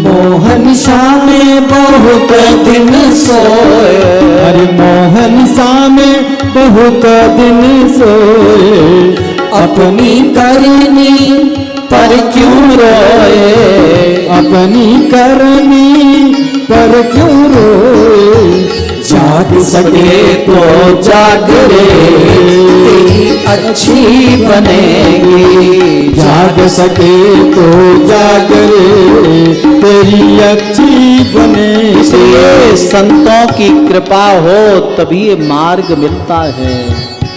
तब व्यास जी पूर्व दिशा की ओर बैठ करके भगवत ध्यान कर भागवत कथा का लेखन करते हैं। और सबसे पहले वो प्रसंग आया चित्त में, क्योंकि महाभारत की रचना इससे पहले किए थे ना। जिस समय महाभारत युद्ध अंतिम क्षण में चल रहा था, दुर्योधन जमीन में धराशायी गिरा पड़ा था, अंतिम श्वासें गिन रहा था। अश्वत्थामा गुरुपुत्र से कहा, अंतिम इच्छा है, पांचों पांडवों का सिर काटकर अन्याय से ही सही ले आओ। भगवान कृष्ण ने पांडवों को अपना प्राण माना था, और जिनको प्रभु अपने प्राण मान ले उनको कौन नष्ट कर सकता है, किसी में ताकत नहीं। पांडवों को लेकर भगवान अन्यत्र चले गए उस रात्रि, और पांचों पांडवों के 5 पुत्र सोए हुए थे। अश्वत्थामा गया क्रूर हाथों से उन बच्चों के सिर को काटकर लेकर दुर्योधन को दिया। दुर्योधन ने पकड़कर चूर चूर कर दिया, रो पड़ा, पांडवों को तुमने नहीं मारा, पांडव पुत्रों को मार दिया, हमारा वंश ही समाप्त कर दिया तूने। कैसे पता? मैं भीम का सिर नहीं चूर कर सकता, उसका सिर तो वज्र का है। 5 सिर को चूर कर दिया, इसका मतलब पांडव नहीं, पांडव पुत्रों को तुमने मार दिया। रोती बिलखती द्रौपदी को देखकर अर्जुन पुत्र हत्यारों को पकड़ने के लिए गए। भगवान कृष्ण के सहयोग से अश्वत्थामा तक पहुंचे। दोनों तरफ से अस्त्र चले। अर्जुन ने अश्वत्थामा को पशु की तरह पकड़ करके शिविर में ले आए। द्रौपदी का हृदय करुणा से भर गया। मुच्यताम मुच्यताम, ऐसा छोड़ दो, ये तो गुरुपुत्र है। जिन गुरुदेव ने सारे अस्त्र शस्त्र का ज्ञान आपको दिए हैं, पुत्र वियोग में गुरु माता भी रुदन करेगी जैसे मैं बिलख रही हूं। भीम ने कहा, ना ना छोड़ो मत, हमारे पुत्रों का वध किया है, लाओ इसको मैं जमीन में गाड़ देता हूं। भगवान कृष्ण ने अर्जुन से कहा, मेरे शिष्य हो, आज परीक्षा है। विप्र का शारीरिक वध नहीं होना चाहिए और आतताई का वध होना ही चाहिए। आतताई कौन है? बालक का वध करे, कोई नारी का वध करे, सोते हुए को मारे, विष दे करके मारे, ऐसे व्यक्ति को आतताई कहते। सोते हुए बालकों का वध किया, आतताई है। आतताई बधारहण, आतताई वध के योग्य है, उसमें कोई पाप नहीं लगता। दोनों बात प्रभु ने कह दी, छोड़ भी दो और मार भी दो। गीता तो पढ़ा था अर्जुन ने भगवान कृष्ण से। चमचमाती मणि मस्तक में थी, खड्ग से घोंप कर मणि निकाल लिया। अश्वत्थामा की मणि निकालकर आधे केस मोड़ दिए, धक्का देकर सभी शिविर से बाहर कर दिया। यही पतित ब्राह्मण का वध है, इससे बड़ा वध नहीं है, मृत्यु दंड से बड़ा दंड है। बात आई गई, यहीं विराम देना था, लेकिन बदला लेने की भावना से अश्वत्थामा ने ब्रह्मास्त्र का प्रयोग कर दिया। और इधर भगवान कृष्ण हस्तिनापुर से द्वारिका आने को तैयार हैं। राजमहल के द्वार पर रथ खड़ा है। भगवान, कितनी सुंदर झांकी है। भगवान कृष्ण एक हाथ से रथ पकड़े हैं, दाहिना पैर बाएं पैर के ऊपर रखे हैं। 5 पांडव, द्रौपदी जी और मां कुंती विदाई दे रहे हैं। बड़ी सुंदर स्तुति कुंती मां की है। नमः पंकजनाभाय, नमः पंकजमालिने, नमः पंकजनेत्राय, नमस्ते पंकजांघ्रये। कमल फूल जैसे सुंदर मुख आपका, कमल फूल जैसे कोमल आपके चरण, कमल फूल के दल जैसे सुंदर आपके नेत्र। हे कमल नयन, हे पद्मनाभ, मैं आपको बारंबार प्रणाम करती हूँ। हे नंद को आनंद देने वाले, हे यशोदानंदन, हे देवकी नंदन, हे वसुदेव नंदन, हे गोपी नंदन, नंदन माने आनंद देने वाला, हे गोपी नंदन, आपको मैं बारंबार प्रणाम करती हूँ। आपकी कृपा से जिस सेना रूपी समुद्र को पार करना मुश्किल था, गौ के खुर में पानी की तरह सहजता से मेरे पुत्रों ने कौरव सेना पर विजय पाली।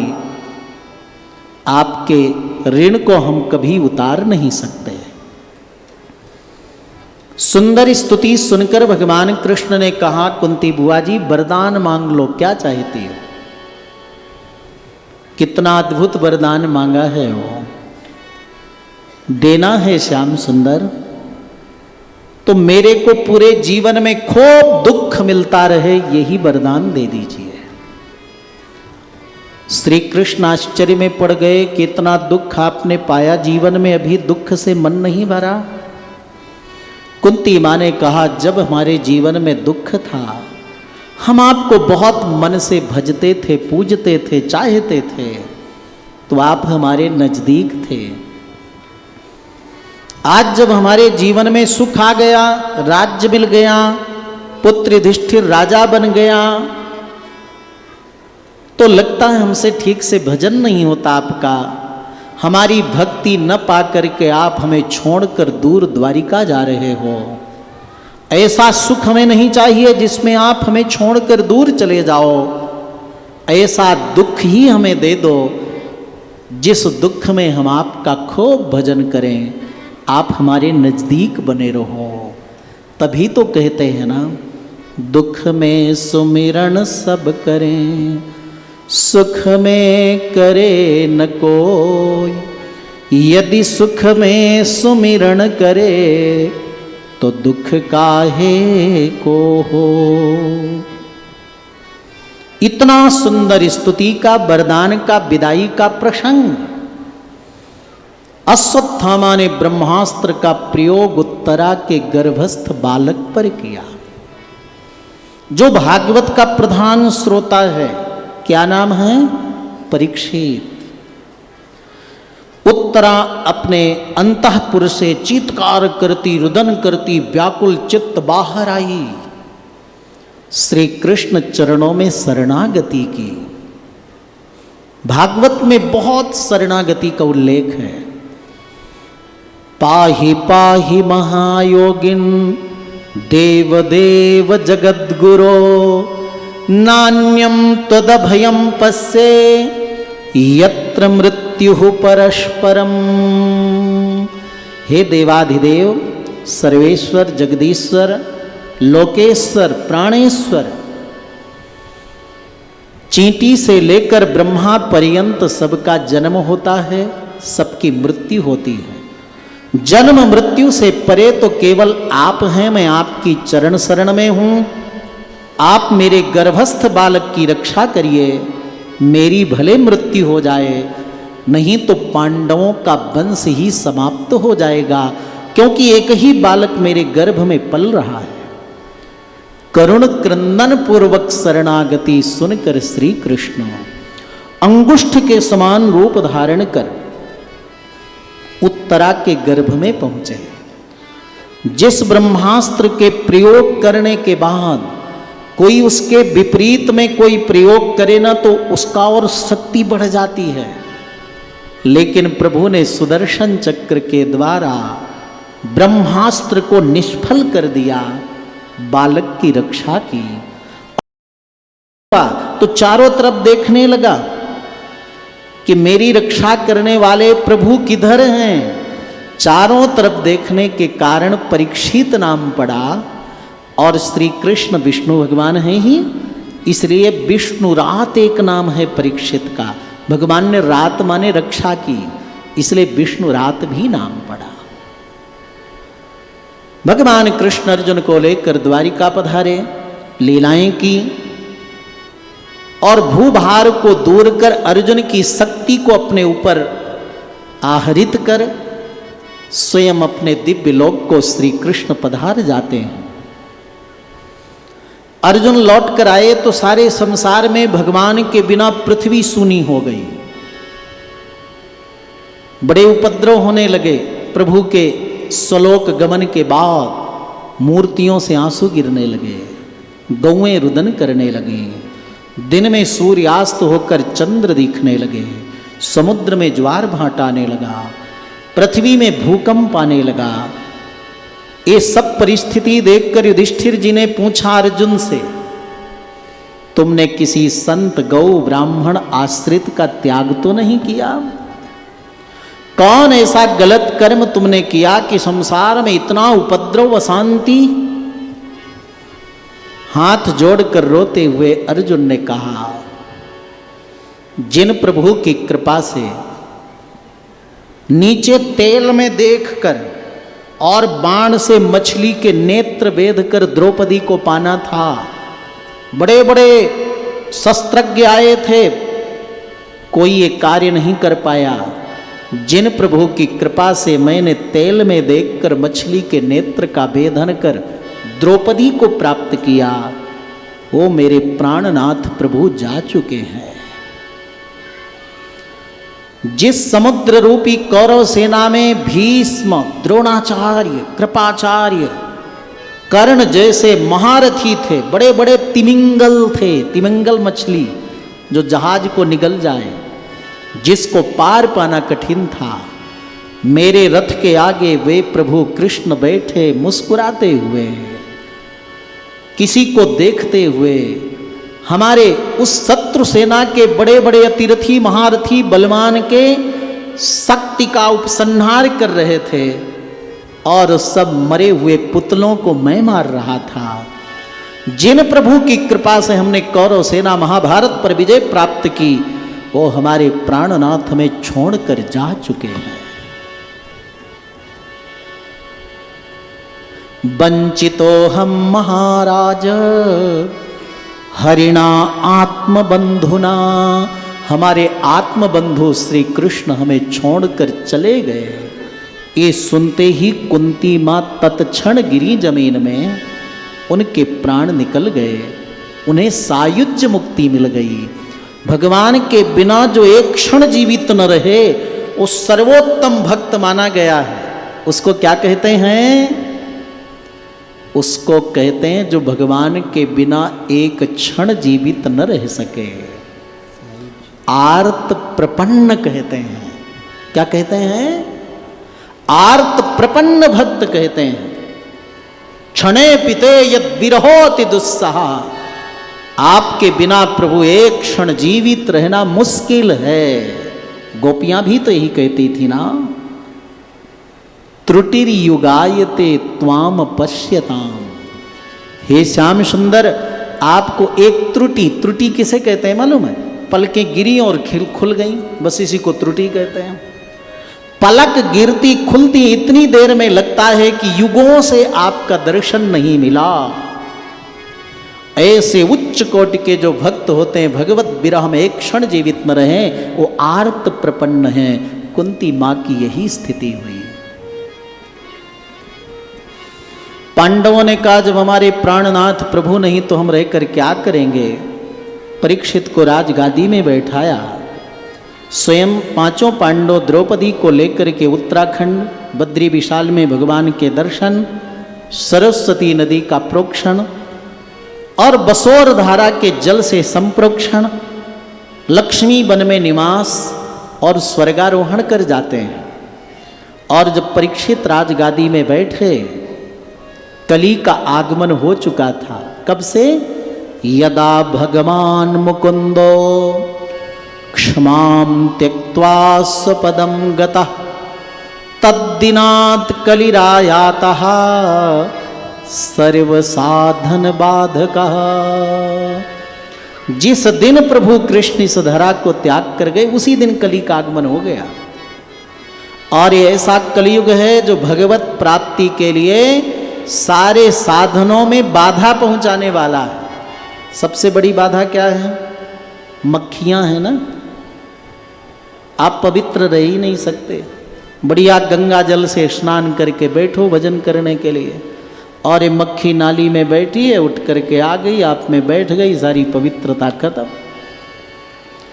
कली का निग्रह करिए नहीं, भगवत प्राप्ति में सारे साधन नष्ट हो जाएंगे। परीक्षित कली की खोज करने गए। एक नदी तट पर देखा, काला काला व्यक्ति खड़ा है, राजा का वेशभूषा धारण किए। सामने वृषभ को देखा, वृषभ माने सांड, 3 पैर कटे थे, 1 पैर पर खड़ा था। सामने गौ रोते हुए देखा। परीक्षित ने हाथ जोड़ करके पूछा, हे वृषभ देव, आपके 3 पैर किसने काटे हैं, बताओ, मैं उसको मृत्यु दंड दूंगा।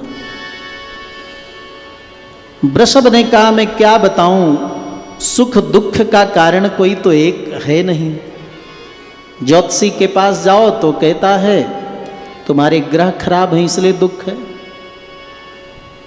वेदांती के पास जाओ तो कहेगा सुख दुख सब मिथ्या है, परमात्मा ही सत्य है। वैशेषिक न्याय दर्शन के विद्वान के पास जाओ तो कहेगा कि यद भोगाय तनम तदेव शरीरम, सुख दुख भोगने के लिए जो मिला है वही तो शरीर है, सुख दुख भोगो। वास्तुविद के पास जाओ तो कहेगा तुम्हारे घर का वास्तु ठीक नहीं है इसलिए दुख है। कोई एक निर्णय तो है नहीं। मैं किसको दोषी बताऊं कि इसके कारण मेरे को दुख मिला। परीक्षित समझ गए, प्रणाम किया, आप तो साक्षात धर्मराज हैं और एक गौ माता पृथ्वी है और इस सामने खड़ा व्यक्ति कलयुग है। इस कलयुग ने धर्म के 3 पैर काट दिए। सत्य कोई बोल नहीं सकता, तप कोई कर नहीं सकता और आत्मबोध कर नहीं सकता। केवल 1 पैर दान है, उसी पर ये धर्म टिका हुआ है। और एक गौ माता इसलिए रो रही है कि प्रभु कृष्ण के जाने के बाद पापी दुष्ट अन्यायी धार्मिकता आतताई राजा लोग मुझ पर शासन करेंगे, इसलिए पृथ्वी ही गौ रूप धारण कर रुदन कर रही है। धनुष पर बाण चढ़ा लिया। कलयुग को मारने चले तो कलयुग बड़ा चतुर, चरणों में गिर पड़ा। मैं आपके चरण शरण में हूं। आपके पूर्वजों का ये वचन है, वरदान है कि जो शरण में आ जाए, कितना बड़ा अपराधी हो उसका वध नहीं करते। आप अपने पूर्वजों के वचन को त्यागोगे? नहीं नहीं, मेरे राज्य को छोड़कर चले जाओ। परीक्षित ने कहा। कलयुग ने कहा, महाराज 7 द्वीपों पर आपका ही राज्य है, कहां जाऊं, आप ही बता दो। परीक्षित ने कहा कि जहां लोग जुआ खेलते हों, मदिरापान करते हों, जहां लोग असत्य बोलते हों, जाओ निवास करो। कलयुग ने कहा, आपके राज्य में कोई झूठ नहीं बोलता, कोई जुआ नहीं खेलता, कोई मद्यपान नहीं करता, मैं कहां रहूं? एक अच्छी जगह दे दो ना, स्वर्ण में निवास दे दो। चतुर था ना कली। जरासंध का मुकुट सोने का था, उसी को पहने थे परीक्षित। राजा के ऊपर मेरा प्रभाव हो जाएगा तो सारी प्रजा मुझ कलयुग के अधीन हो जाएगी। परीक्षित ने कहा, ठीक है, स्वर्ण में निवास करो। कली का निवास परीक्षित के चित्त में हुआ। सामने समीक ऋषि तप करने बैठे थे, समाधि में चले गए थे, बाहर का कुछ ज्ञान नहीं। जल मांगा, कली के प्रभाव से प्यास लग गई इतनी जल्दी, और जल न मिला क्योंकि समाधि में बैठे थे, उनको पता नहीं कौन आया कौन गया। लेकिन राजा ने सोचा, जिन महात्माओं की हम इतनी सेवा करते हैं वो 1 गिलास जल हमें नहीं देता, मेरा अपमान कर रहा। सामने मरा सर्प था, बाण से उठाकर गले में माला की तरह पहना दिया। और जब अपने महल पहुंच करके मुकुट उतारा तो स्मरण है, मैंने तो एक ऋषि का बहुत बड़ा अपराध कर दिया। विद्वानों को बुलाकर पूछने लगे, निर्दोष किसी महात्मा का अपराध हो जाए तो क्या प्रायश्चित है? और उसी समय समीक ऋषि का पुत्र श्रृंगी 5 वर्ष के थे, बड़े तपस्वी तेजस्वी स्नान कर रहे थे। जैसे पता चला कि मेरे पिता के गले में मरा सर्प राजा ने डाला है, कौशिक्याप उपस्पृश्य वाग वज्रम विशसर्ज इति लंघित मर्यादा तक्षकः सप्तमे हनि दंशति स्म कुलांगारम नोदितो में तदद्रुहम। मेरे पिताजी का निरादर करने वाले राजा परीक्षित को मैं साप देता हूँ, 7वें दिन विषधर नाग आकर डस लेगा, मृत्यु हो जाएगी। और जब ये बात परीक्षित ने सुनी तो मन में कोई दुख नहीं। तत्क्षण परिवार, कुटुंब, राज, सिंहासन, स्वजन सबसे बिल्कुल निर्लिप्त होकर, निरासक्त होकर, निर्मम होकर, निर्मोह होकर पुत्र को राजगादी में बैठाकर राजा बनाकर वन की ओर चल पड़े। कहां पहुंचे? गंगा के तट पर। क्या नाम है उसका? सुकतीर्थ। बड़े बड़े तपस्वी महात्माएं कुशलक्षेम पूछने के लिए तत्रोप जगमुर भुवनम पुनाना महानुभावा मुनियः सशिष्याः प्रायेण तीर्थाभिगमापदेशैः स्वयं ही तीर्थानि पुनन्ति संतः।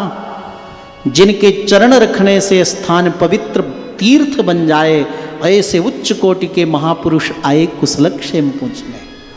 परीक्षित एक ही प्रश्न करते, कौन ऐसा सत्कर्म करूं कि मृत्यु से मेरा डर भय दूर हो जाए? कौन ऐसा 7 दिन में मैं सत्कर्म करूं कि फिर मुझे संसार में जन्म ना लेना पड़े?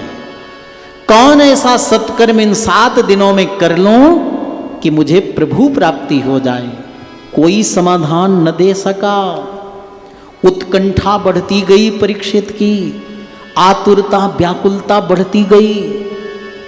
ऐसे उच्च कोटि का कोई श्रोता मिले, शिष्य मिले, भगवान का सिंहासन हिल जाता है। यहाँ तो सुखदेव जी जन्म लेते, नाड़ा जब कटा तो उस अपने नाड़े को ही जनेऊ की तरह लपेट लिए, वन की ओर चल दिए थे। पिता व्यास बार बार बुला रहे थे, रुको रुको बेटा, मैं वेद पढ़ाऊंगा। नहीं रुके, बल्कि सुखदेव जी की ओर से वृक्षों ने उत्तर दिया, तर्वोभिनेदु सर्वभूत हृदया। आपका बेटा नहीं है, सभी के शरीर में निवास करने वाला परम चेतन है। तब व्यास जी लौट आए। वो सुखदेव जी समाधि में बैठकर भगवत दर्शन कर रहे। हजारों किलोमीटर दूर गुफा में बैठे सुखदेव जी ने अपनी दिव्य दृष्टि से देखा कि एक सुपात्र श्रोता गंगा के तट पर बैठा है। भगवत कथा सुनने के लिए वो व्याकुल है, तड़प रहा है। सुखदेव जी समाधि जन्य भगवत दर्शन त्याग कर चल पड़े। कितना सुंदर रूप है। 16 वर्ष के हैं, विकीर्ण केश हैं, एक एक रोम से तेज छिटक रहा है। जिनके चरण रखने से वो स्थान दिव्य तीर्थ बन जा रहा है। ऐसे परम तेजस्वी, परम ज्ञानी, परम वैष्णव, परम भागवत, परम विद्वान, परम शरणागत, परमहंस सुखदेव जी महाराज जब निकलते ना, दिगंबर वेश में हैं, तो कुछ बच्चे पीछे हो लेते, कुछ देवियां पीछे हो लेती।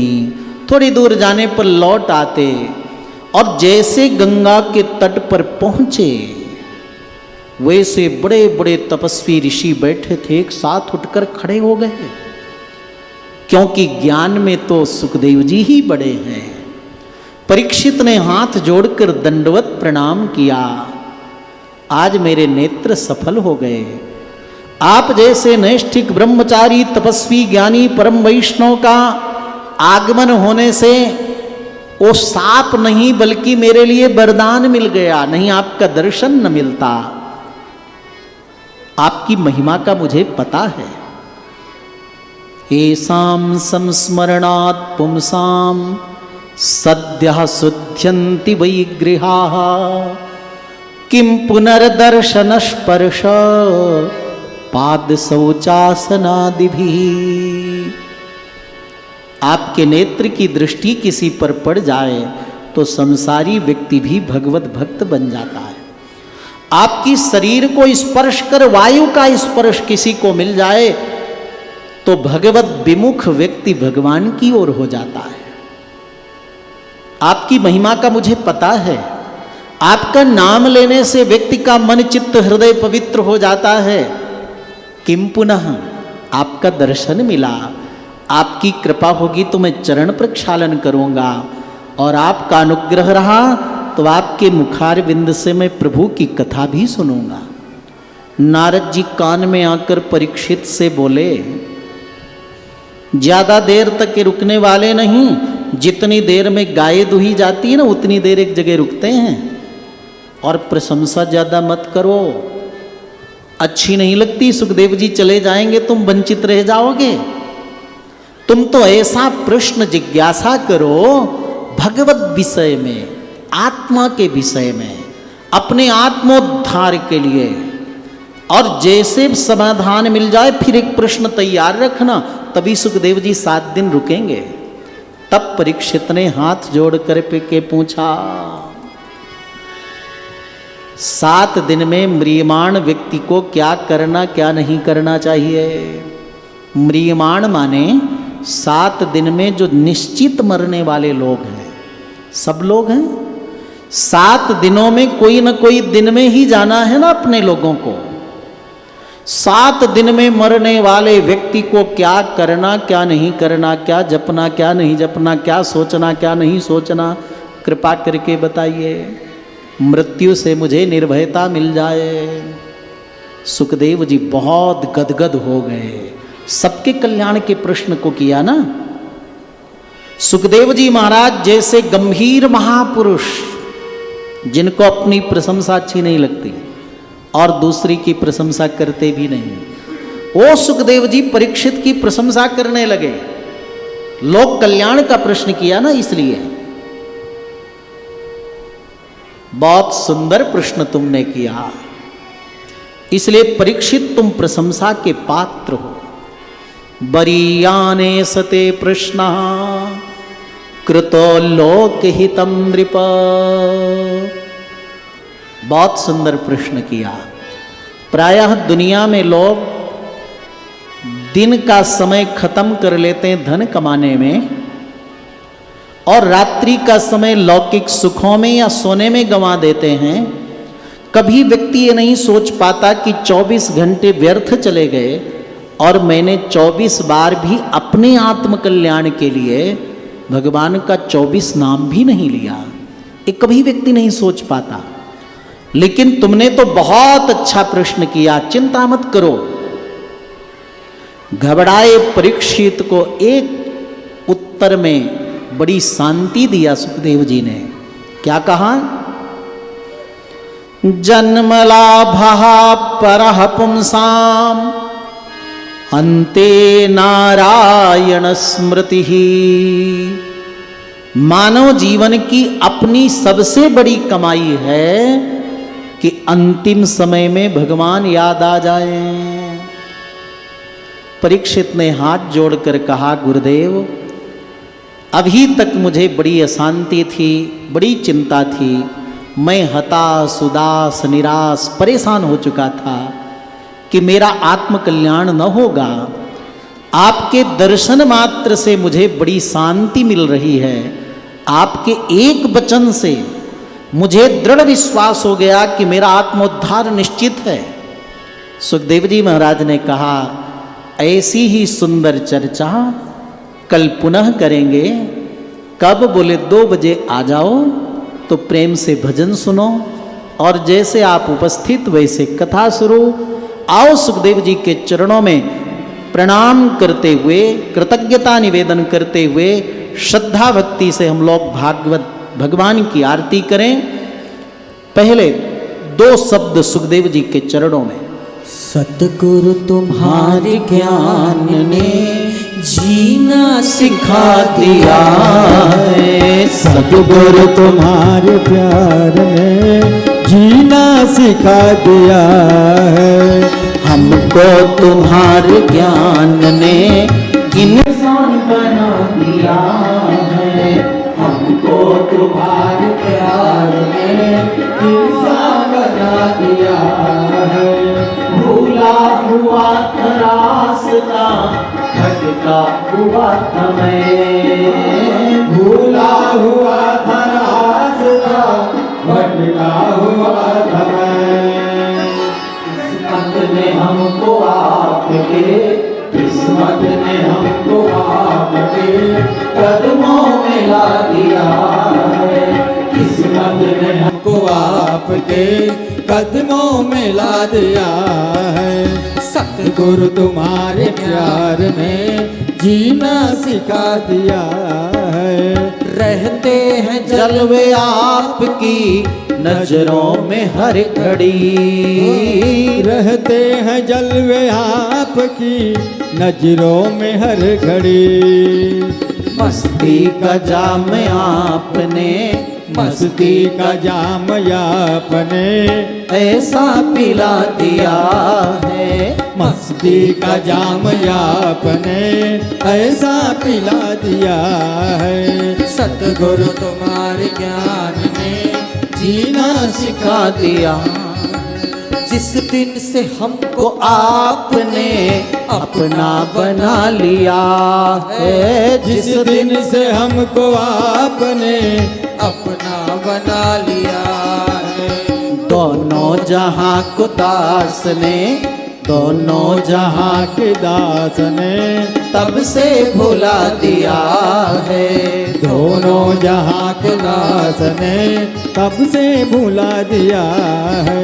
आरती कुंज बिहारी की, शिगिरधर कृष्ण मुरारी की, आरती कुंज बिहारी की, गिरधर कृष्ण मुरारी की। गले में वैजंती माला, बजावे मुरली मधुर बाला, श्रवण में कुंडल झलकाला। श्री आनंद कंद वृंदावन चंद, मोहन ब्रिज चंद, राधिका रमण बिहारी की, शिगिरधर कृष्ण मुरारी की। आरती कुंज बिहारी की, गिरधर कृष्ण मुरारी की। गगन संग अंग कांति काली, राधिका चमक रही आली, लतन में ठाढ़े बनमाली। भ्रमर सिंह जय हो। कस्तूरी जय हो। चंद्र सिंह जय हो। ललित जब श्यामा प्यारी की, गिरधर कृष्ण मुरारी की। आरती कुंज बिहारी की, गिरधर कृष्ण मुरारी की। शीश पे मोर मुकुट बिल से, देवता दर्शन को तरसे, गगन से सुमन राशि पर से। बजे मूर्छा हो मधुर मृद हो, ग्वालनी हो अतुल रवि गोप कुमारी की, गिरधर कृष्ण मुरारी की। आरती कुंज बिहारी के, श्री गिरधर कृष्ण मुरारी के। जहाँ से प्रकट भई गंगा, कलुष कलहारण श्री गंगा, स्मरण से होत मोह भंगा। बसे शिव शिव जटा के भी, हरे अधकी चरण छवि श्री बनवारी की, गिरधर कृष्ण मुरारी की। आरती कुंज बिहारी के, श्री गिरधर कृष्ण मुरारी की। चमकती उज्जवल तट रेणु, बाज रहे वृंदावन वेणु, चहो दिश गोपी ग्वाल धेनु। हसत मृदु महो चादनी चम, कटत भव भक्त को पिता कुमारी की, गिरधर कृष्ण मुरारी की। आरती कुंज बिहारी के, श्री गिरधर कृष्ण मुरारी की। गिरधर कृष्ण मुरारी की, गिरधर कृष्ण मुरारी की, गिरधर कृष्ण मुरारी की। आरार्तिक्यं समर्पयामि जलेन शीतलीकरणं पुष्पे देवाभिवन्दनं मन्त्रपुष्पाञ्जलिं हरि ओं वा। ओं यज्ञेन यज्ञमयजन्त देवास्तानि धर्माणि प्रथमान्नासन्ना देहनाकं महिमाना सचन्त तत्र पूर्वे साध्याः सन्त देवाः। विश्वक्सेनाय विद्महे वेत्रहस्ताय धीमहि तन्नो सेने सा प्रचोदयात्। नारायणाय विद्महे वासुदेवाय धीमहि तन्नो विष्णु प्रचोदयात्। महालक्ष्मी च विद्महे विष्णुपत्नी च धीमहि तन्नो लक्ष्मी प्रचोदयात् नाना सुगन्धपुष्पाणि यथा कालोद्भवानि च पुष्पाञ्जलिर्मया दत्ता गृहाणा परमेश्वरा मंत्रोष्पाञ्जलिं समर्पयामि नमस्करोमि प्रणमामि। बोले भागवत महापुराण की जय। सप्ताह ज्ञान यज्ञ की जय। श्री सुखदेव जी महाराज की जय। राजेंद्र परीक्षित महाराज के जय। अनंत श्री विभूषित जगत गुरु श्री स्वामी जी महाराज की जय। सदगुरुदेव भगवान की जय हो। जय जय श्री राम